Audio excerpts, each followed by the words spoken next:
अनंत हरि कथा अनंता दीन दयाल जीवन निर्वंता। श्री हरिवंश पुराण कथा 9वें अध्याय विष्णु पर्व से जीवन निर्वंता। निकुंभ द्वारा भानुमति का अपहरण, श्री कृष्ण अर्जुन और प्रद्युम्न के साथ उसका युद्ध, गोकर्ण तीर्थ में उसका पतन और प्रद्युम्न का भानुमति को लेकर द्वारका पहुंचना, फिर तीनों का निकुंभ के साथ युद्ध, उसकी अद्भुत माया का वर्णन और श्री कृष्ण द्वारा निकुंभ का वध। वेशभाई जी कहते हैं, जन्मजे जब पुण्य कर्मा यदुवंशी जल कीड़ा में आसक्त हो रहे थे, उसी समय मौका पाकर दुर्जय देवद्रोही दुर्बुद्धि दानव निकुंभ ने मानो अपने ही वध की इच्छा से भानु नामक यादव की पुत्री भानुमति का अपहरण कर लिया और राजन अदृश्य रूप से अंतपुर में पहुंचकर माया द्वारा यादवों की स्त्रियों को मोहित करके उस मायावी दानव ने पहले के वैर को याद रखते हुए और भानुमति का अपहरण किया था। वीर नरेश उसके भाई वज्रनाभ की एक कन्या थी जो प्रभावती के नाम से विख्यात थी। प्रद्युम्न ने उसे हर लिया और वज्रनाभ को भी मार डाला। तब से वह नीच दानव अवसर की योजना के लिए भानु के उपवन में राख करता था। भानु का कन्यापुर यद्यपि बड़ा ही दुर्धर्ष था, तथापि उस समय किसी रक्षक के अधीन नहीं था। उसकी इस दुर्बलता को दानव धम निकुंभ जानता था, इसलिए उसे कन्या को हर लेने का अवसर मिल गया। शत्रु विजयी नरेश जब उस भानु कुमारी का अपहरण होने लगा और वह रोने चिल्लाने लगी, उस समय सहसा कन्यापुर में बड़े जोर से कोलाहल मच गया। भानु के कन्यापुर में होने वाले आर्तनाद को सुनकर वीर वसुदेव और उग्रसेन दोनों कवच धारण करके तत्काल बाहर निकले, परंतु जहाँ तक उनकी दृष्टि गई वहाँ तक किसी अपराधी को उन्होंने नहीं देखा। फिर वे दोनों उसी तरह कवच बांधे उस स्थान पर गए जहाँ महाबली श्री कृष्ण विराजमान थे। उनके मुख से द्वारकापुर का सब समाचार सुनकर और शत्रुओं का दमन करने वाले श्री कृष्ण उस समय अर्जुन के साथ अपने वाहन सर्प शत्रु गरुड़ पर आरूढ़ हुए। फिर वे वीर श्री कृष्ण प्रद्युम्न को ये आदेश देकर कि तुम रथ पर बैठकर मेरे साथ आओ, कश्यप नंदन गरुड़ से बोले, शीघ्रता करो। वज्र नामक नगर की ओर जाते हुए रण दुर्जय निकुंभ को शत्रुओं का दमन करने वाले महात्मा अर्जुन और श्री कृष्ण ने रास्ते में ही पा लिया। नरेश्वर माया व्योम में सेठ महातेजस्वी प्रद्युम्न भी उसके पास जा पहुँचे। निकुंभ ने उन तीनों को देखकर अपने 3 रूप बना लिए। तत्पश्चात देवोपम वीर निकुंभ अनेक कांटों से भरी हुई भारी गदा के द्वारा उन सब के साथ हंसता हुआ सा युद्ध करने लगा। नरेश्वर बाएं हाथ से यादव कन्या भानुमति को पकड़कर उस ढाल की भांति सामने रखकर वह दाहिने हाथ से बारंबार गदा का प्रहार करता था और निरपचेत कन्या की रक्षा के लिए ही श्री कृष्ण अर्जुन तथा प्रद्युम्न उस निकुंभ नामक महान असुर पर निर्धनतापूर्वक प्रहार नहीं करते थे। महाराज वे दुर्जय महात्मा उस शत्रु का वध करने में सर्वथा समर्थ थे, तो भी दया के भार से दबे होने के कारण वे निश्वास लेकर रह जाते थे। और धनुर्धारियों में सेठ अर्जुन युद्ध में सर्वथा कुशल थे, अतः वे नागोष्ठ विधि से और अपने बाण समूहों द्वारा उस दैत्य को घायल करने लगे। और पृथ्वीनाथ वे श्री कृष्ण आदि वीर अपनी कला, युक्ति और शिक्षा के प्रभाव से एक एक बीते के बाणों द्वारा नाना प्रकार के दानवों को उस युद्ध में घायल करते थे, किंतु राजकन्या को चोट नहीं लगने देते थे। तब वह आसुरी माया का हाथ से लेकर कन्या के साथ वहीं अंतर ध्यान हो गया। उस माया को उन तीनों में से कोई नहीं जानता था। श्री कृष्ण अर्जुन और प्रद्युम्न तीनों ने ही तत्काल उस दानव का पीछा किया। आगे जाकर वह महान असुर हारित पक्षी होकर बैठ गया। तब वीर धनंजय ने पुनः कन्या की रक्षा करते हुए वेतस्मिक नामक मरम वेदी बाणों द्वारा उस दैत्य पर प्रहार किया। तब वह शत्रु मर्दन महान असुर इस 7 दीपों से युक्त सारी पृथ्वी पर चक्कर लगाने लगा। वे तीनों भी निरंतर उसका पीछा करते रहे।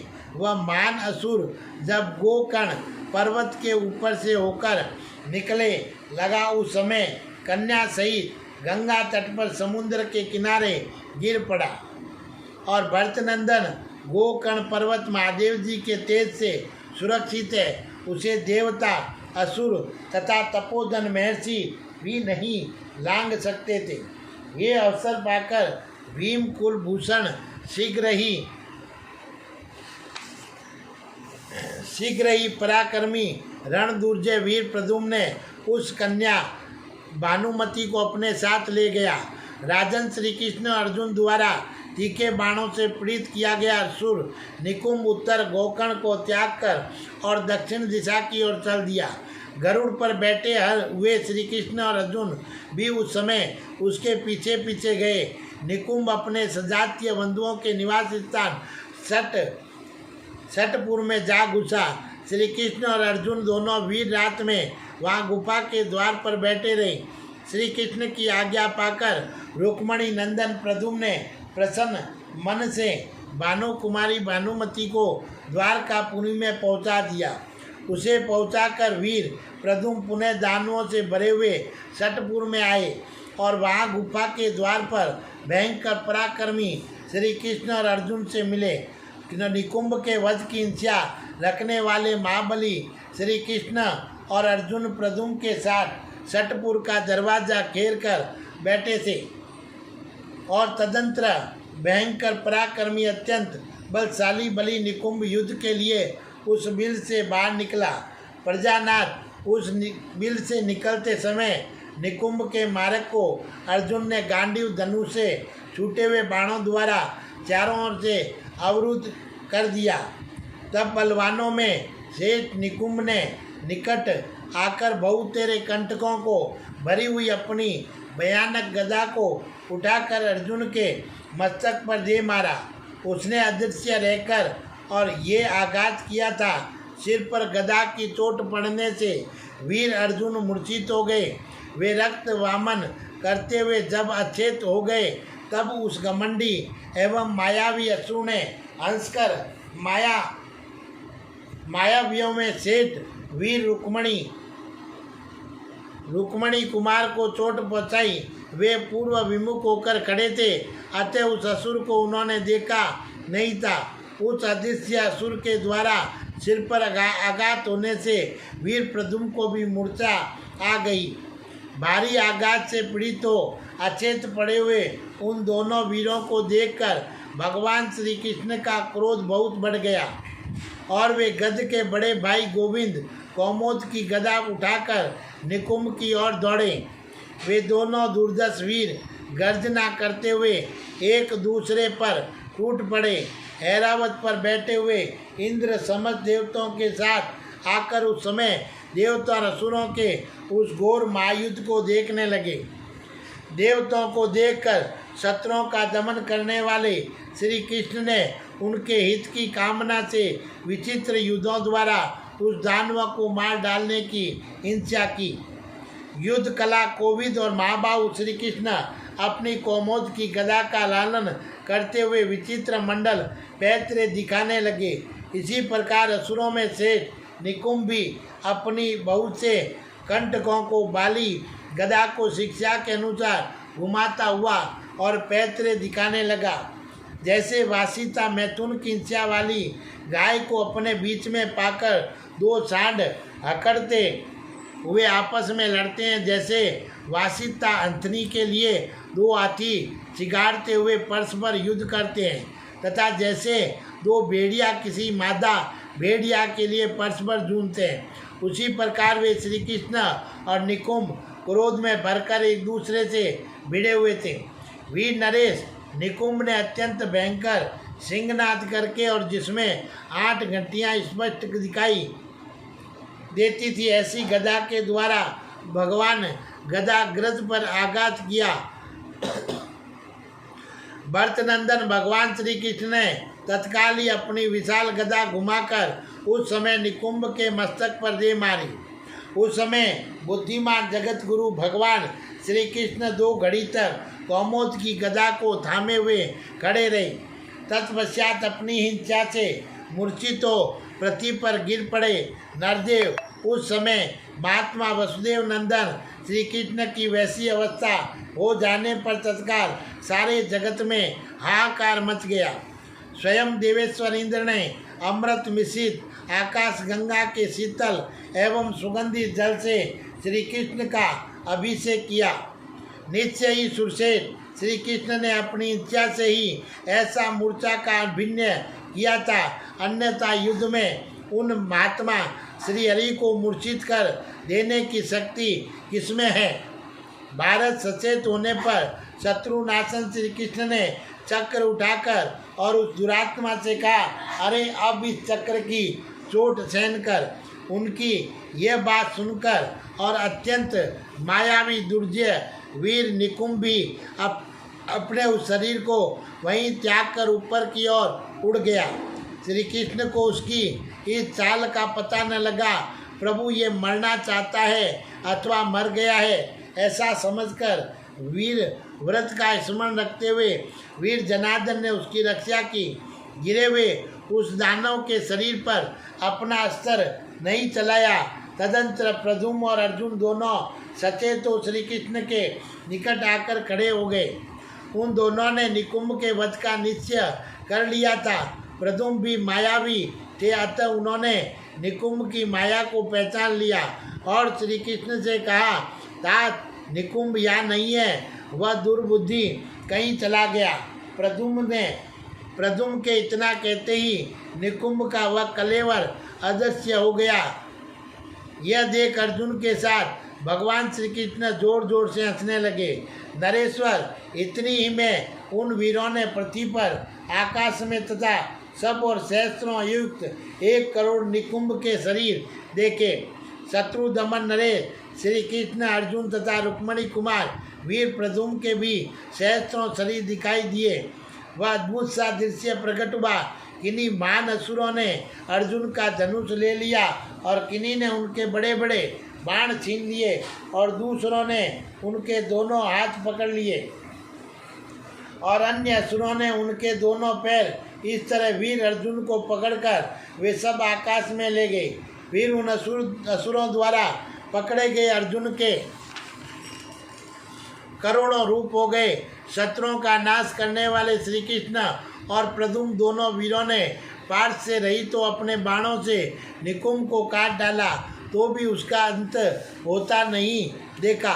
तो भारत एक एक निकुंभ के 2 टुकड़े कर देने पर वह 1 से 2 रूप धारण कर लेता।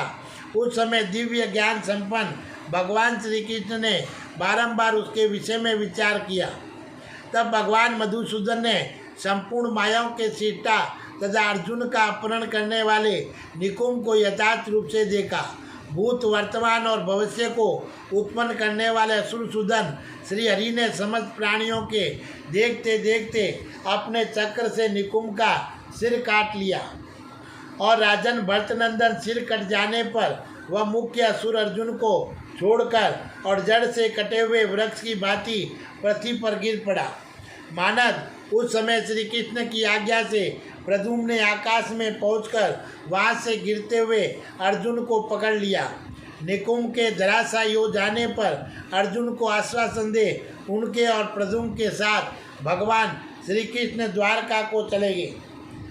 दशार्य वंशी यदुकुल नंदन भगवान श्री कृष्ण ने बड़ी प्रसन्नता के साथ द्वारका में पदार्पण किया और वहाँ महात्मा नारद जी को मस्तक झुकाया। तदंतर महातेजस्वी नारद जी ने भानु नामक यादव से कहा, बेब नंदन, भानु कन्या का अपहरण होने के कारण मन में खेद न करो, मेरी बात सुनो। ये भानुमती किसी दिन रेवंत वन के उद्यान में खेल रही थी। वहाँ इसने दुर्वासा मुनि को क्रोध दिला दिया और तब मुनि ने क्रोधवंश आपकी पुत्री को शाप दे दिया। ये कन्या अपनी दुर्ललित चेष्टों से शत्रु के हाथ में पड़ जाएगी। उस समय मैंने तथा दूसरे मुनियों ने आपकी इस पुत्री के लिए दुर्वासा को प्रसन्न किया और कहा, मुने, ये बाला ब्रह्मचर्य व्रत का पालन करने वाली कन्या है, इसने आपका कोई अपराध भी नहीं किया और फिर आपने इसे कैसे शाप दे दिया। धर्मात्मा में शेष धर्मज्ञ महर्षि, इन कन्याओं पर अनुग्रह कीजिए और इसके लिए हम लोग यहाँ प्रार्थना करते हैं। भीमनंदन, हमारे ऐसा कहने पर दुर्वासा ऋषि नीचे मुँह किए 2 घड़ी तक मौन रहे।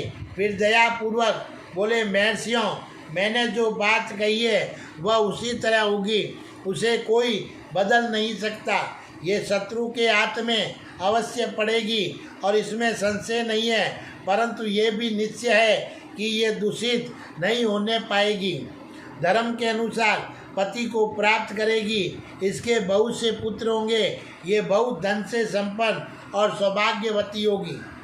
इसके शरीर की गंध तथा सुगंधित होगी। ये पति समागम के पश्चात बारंबार कुमारी ही बनी रहेगी।